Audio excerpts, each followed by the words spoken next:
আশ্বিনের শারদ প্রাতে বেজে উঠেছে আলোকমঞ্জিত। ধরণীর বহিরাকাশে অন্তরিত মেঘমালা, প্রকৃতির অন্তরাকাশে জাগরিত জ্যোতির্ময়ী জগন্মাতার আগমন বার্তা। আনন্দময়ী মহামায়ার পদধ্বনি অসীম ছন্দে বেজে উঠে রূপলোক ও রসলোকে আনে নবভাব মাধুরীর সঞ্জীবন। তাই আনন্দিতা শ্যামলী মাতৃকার চিন্ময়ীকে মৃন্ময়ীতে আবাহন। বাজলো তোমার আলোর বেণী, মাতলো যে ভুবন, বাজলো তোমার আলোর বেণী।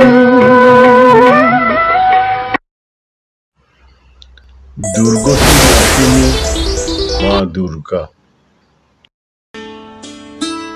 প্রাচীনকাল থেকে যদি আমরা লক্ষ্য করি তাহলে দেখা যাবে মা দুর্গা ও মা কালীকে নিয়ে বাঙালিদের ভেতর একটা বিভাজন আছে। মা দুর্গা পুজো করতেন না এরম রাজা জমিদার দেশে, এখনো সে প্রথা বজায় আছে, হয়তোবা জৌলুসটা কিছুটা কমেছে। তখনকার দিনে রানী রাসমণি মানে জানবাজারের রাজা বা রাজা নবকৃষ্ণদেব, হাটখোলা দত্ত,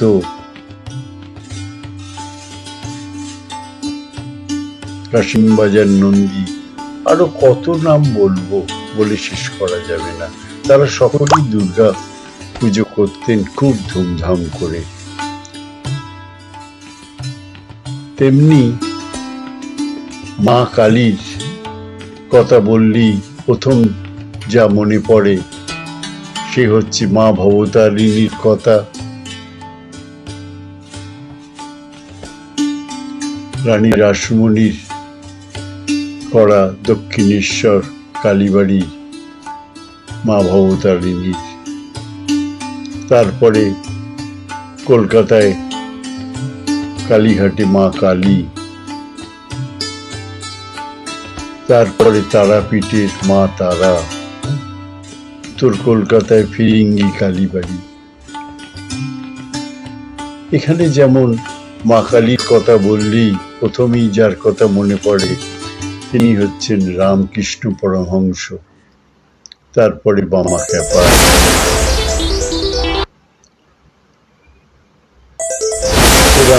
বহু সাধক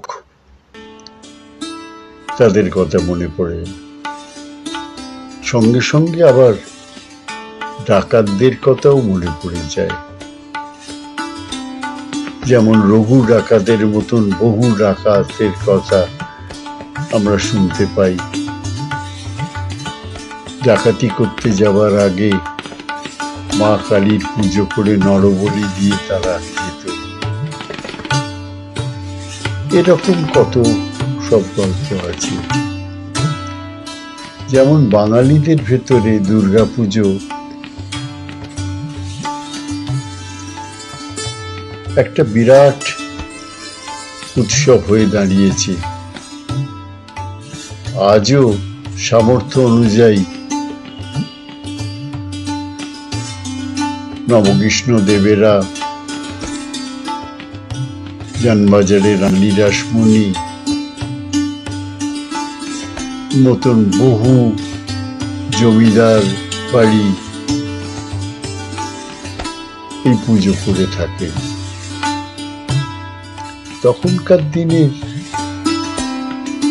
পুজোটার ধরনটা একটু আলাদা ছিল। তখন তো বারোয়ারি বলে এই পুজোর শুরু হয়নি, তাই এই 4-5 দিন ধরে বিশাল উৎসব হতো, যেমন দরিদ্র নারায়ণ সেবা হতো, বস্ত্র দান হতো, কবির লড়াই হতো।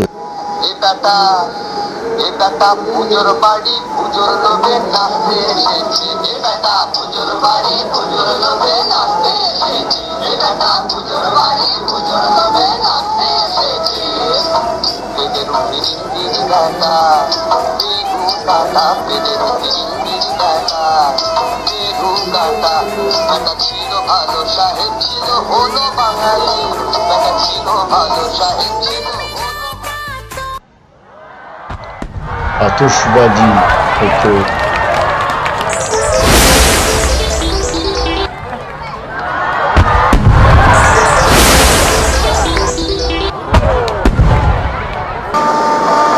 নহবতখানায় 4 দিন 5 দিন ধরে সানাইয়ের সুর ভেসে আসত। আজকে জৌলুসটা আর আগের মতন জমিদার রাজাদের বাড়িতে দেখা যায় না অর্থাভাবে, সেইটার অধিকারী হয়ে গেছে বারোয়ারি সমাজ। আজকে সারা ভারতবর্ষে তো কোনো না কোনো জায়গায় হয়ই, বিশেষ করে পশ্চিমবাংলায় করে যেসব পুজো, যেসব প্যান্ডেল, যেসব অনুষ্ঠান হয়, সে ভাবা যায় না কি বিহদাগারে। আর পশ্চিমবাংলা সরকারের এই পুজোকে নিয়ে বিসর্জন কার্নিভাল এখন ভারতের গণ্ডি ছাড়িয়ে সারা পৃথিবীতে ছড়িয়ে গেছে।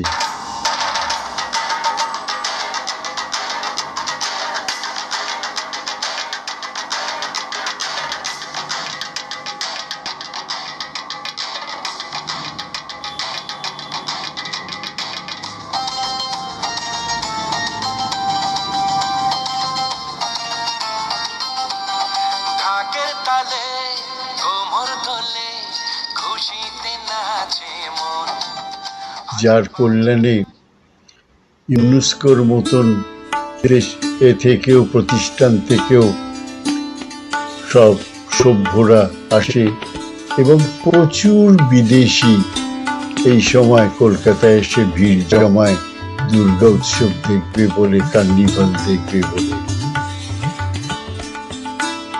এইখানে যেটা সবচেয়ে বড় সেটা হচ্ছে রানী রাসমণি দক্ষিণেশ্বর কালী বাড়ি করতে গিয়ে বহু প্রতিবন্ধকতার সম্মুখীন হতে হয়েছে তৎকালীন সমাজপতিদের থেকে, কিন্তু তার যোগ্য জামাই মথুরবাবু, মথুরামোহন দাস, সে অক্লান্ত পরিশ্রমে সেই সব বাধা অতিক্রম করে দক্ষিণেশ্বর কালীবাড়ি অবতারিণীর মন্দির প্রতিষ্ঠা হয়েছিল।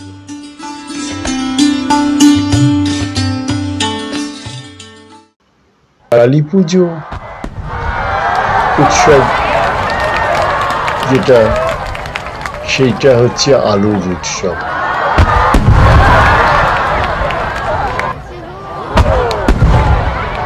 কিন্তু এত রকমের অ্যাক্সিডেন্ট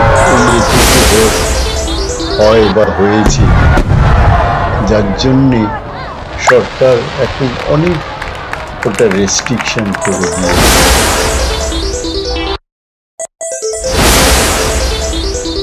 বৈচিত্র্য নানাভাবে করে আসছে, সেখানে ঢাকি প্রতিযোগিতা, ঢাকের প্রতিযোগিতা হচ্ছে,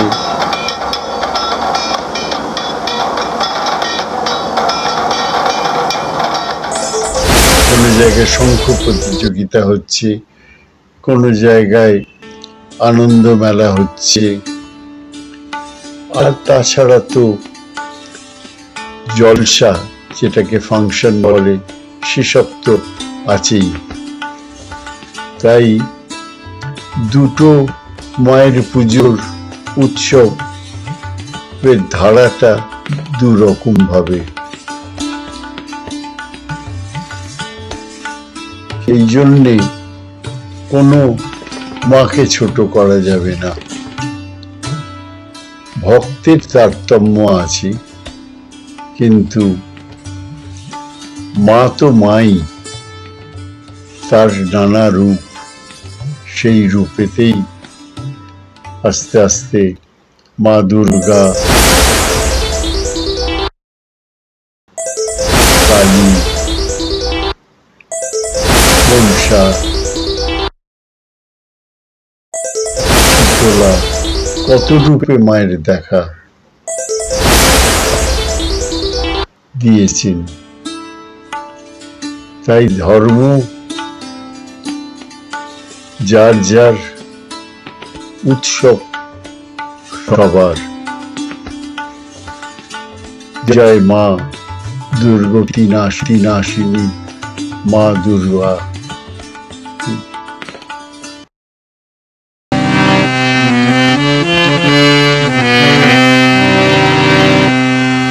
আমি অনুভবে মাগো পাই মা তোমাকে, বাস্তবে কেন পাই না।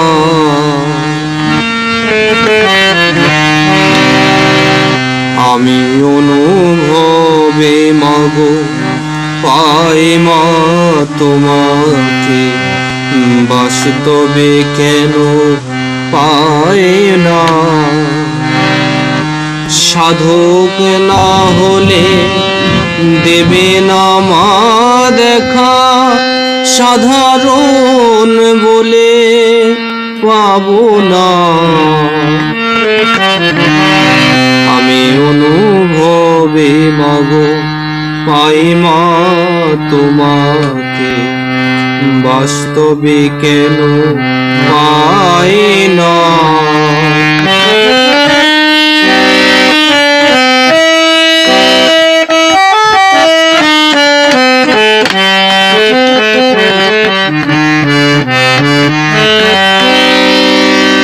জীবনের কত অলৌকিক ঘটনা ঘটিয়ে চলেছ বারে বার, এইটুকু আমি পারি মা বুঝতে, এইটুকু আমি পারি মা বুঝতে।